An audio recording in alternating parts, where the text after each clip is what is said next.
မင်္ဂလာပါရှင်ကျမတို့ Out of Sharing My ဒေါက်တာဇွန်ဖြစ်ပါတယ်ကျမတို့ကိုယ်တိုင် Prata 3 စေုံကြီးမှာမျက်စိကို LASIK နဲ့ power ဖြောက်ခဲ့တဲ့အတွေ့အကြုံကိုဒီဗီဒီယိုလေးနဲ့မျှဝေပေးချင်ပါတယ်ရှင်ဆရာဝန်နဲ့ appointment time က9နာရီပါဒါကြောင့်မို့လို့10နာရီခွဲမှာဟိုတယ်ရှိကိုစေုံကအသင့်လာကြနေပါပြီ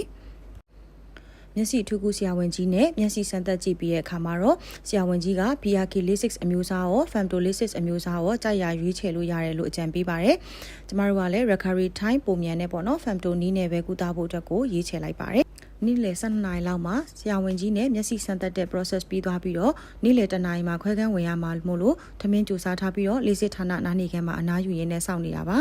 ။နိုင်ဝက်လောက်ကြာတော့ခွဲခန်းထဲကနေကုသမှုအောင်မြင်စွာနဲ့ထွက်လာပါပြီ။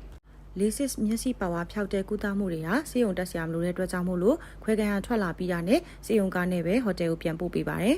။ခွဲစိတ်ပြီးနောက်တနေ့မှာမျက်စိဆရာဝန်ကြီးမှမျက်စိအခြေအနေကိုတခြားလေးစမ်းသပ်ပေးပြီးတော့မြန်မာစကားပြန်မှလည်းအသေးစိတ်ပြန်လည်ရှင်းပြပေးပါတယ်။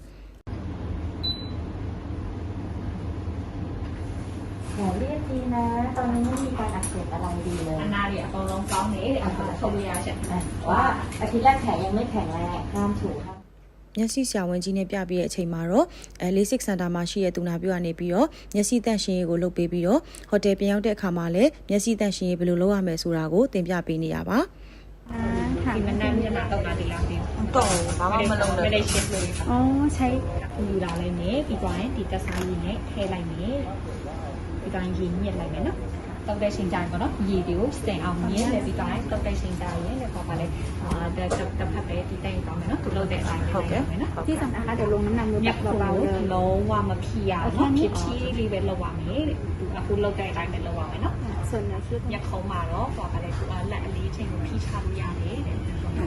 ใช้แล้วด้านหนึ่งนะคะพลิกด้านลงมาตรงๆเราเอาแค่ประจับเราจะพันใหญ่ตรงนี้ตรงนี้ลงน้ำหนักได้นะคะเอาปูตุพับยาลิงยาเดียจ้าและมีเชงพียาเลยส่วนหัวตาเดี๋ยวเราเอาคัตเติ้ลบัตช่วยอีกทีนึงห้ามกดนะทีนี้เราอาชีพวายจ้าเราดูเขาคัตเติ้ลปันแนกวาดเราเนี่ยชีวิตเนาะว่าแต่ที่ดีเช่นสิกับเราทบแข่งก็1เช็คซ้ำค่ะเพื่อความสะอาดนักเข้าตรงเลยเนาะ